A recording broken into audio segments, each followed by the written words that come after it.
waterboarding. Joining us now, former Navy SEAL Carl Higbie, who's fired a few shots in anger himself, haven't you? Yes, sir. All right.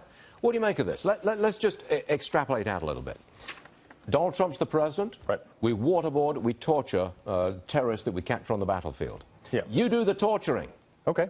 A couple of weeks later, a couple of months later, America's Civil Liberties Union or whomsoever comes after you, Carl Higbie, and says you have broken international law. We're putting you on trial. It's up to Donald Trump as president at that time to then take my back, to then say, look, we're getting information from these guys that's leading to saving American lives and making the world a safer place. Right now, we have these guys chopping your heads off, putting them in shoeboxes and mailing them home.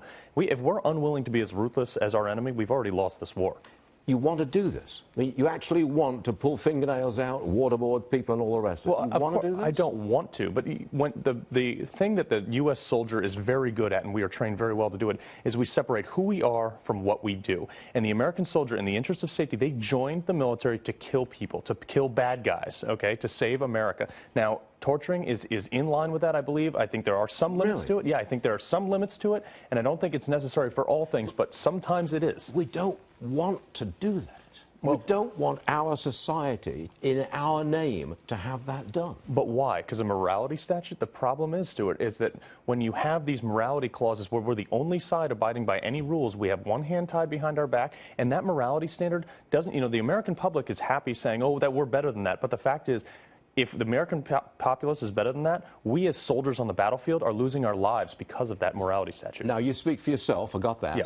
But just give me a sense of how the rest of the military, especially you frontline guys, how do the rest of the military feel about it? Well, I think a lot of us are on the same page as me. I mean, there are some people that have a moral objection to it, I'm sure. But that's just what the military may not be the place for them. The fact is, we need to understand that these guys are willing to do anything. They're burning people, they're drowning people, they're cutting people's heads off. We need to have maybe not that type of lethality, but definitely something that makes them say, hey, wait a minute, if I get captured, I'm going to tell them everything because they're going to waterboard me or torture me. You're going to get a lot of opposition to that. Yes, sir, I am. You know it. I know, but that's war. War's not pretty.